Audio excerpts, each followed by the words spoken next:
xukuumadda Soomaaliland ayaa markii ugu horeysay sheegtay inay dhimi doonto maxaabiista dilka ku xukuman iyagu buux dhaafiyay jeelasha waaweyn ee magaalooyinka Soomaaliland. Hadalkan ayaa maanta waxa wasiirka wasaaradda cadaaladda Soomaaliland Xuseen Axmed Caydiid uu ka sheegay fadhiga ay maanta yeesheen mudanayaasha golaha wakiilada Soomaaliland isla markaana uu shir gudoominayay gudoomiye ku-xigeenka koobaad ee golaha wakiilada Soomaaliland Baashe Maxamed Faarax oo mudanayaasha ugu xog waramayay wasiirka wasaaradda cadaaladda Soomaaliland wax qabadyadii kala duwan ay u qabsamay wasaaraddaasi iyadoo wasiirka uu wehelinayay taliyaha ciidanka asluubta Soomaaliland General Maxamed Xuseen Faarax Xiirane iyo labadiisa taliye ku-xigeen. wasiirka oo arrimahaasi ka hadlaya ayaa waxa uu yiri dilka ku xukumay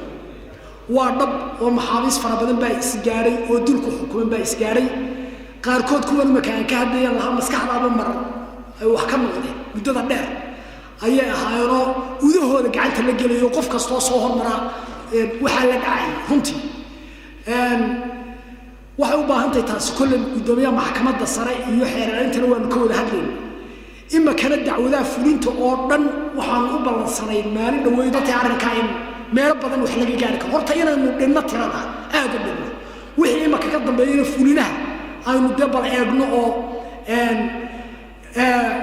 labada dhinac maxkamaddu ay mar walba gacanta ku hayso ilaa tiirka marka qofka la geeyo. kulankan xog wareysiga ay maanta mudanayaasha golaha wakiilada Soomaaliland ay la yeesheen wasiirka wasaaradda cadaaladda Soomaaliland Xuseen Axmed Caydiid ayaa waxa uu daba socdaa kulamada isdaba joogga ah ee mudanayaashaasi ay la yeelanayaan wasiirada xukuumadda madaxweyne Axmed Silaanyo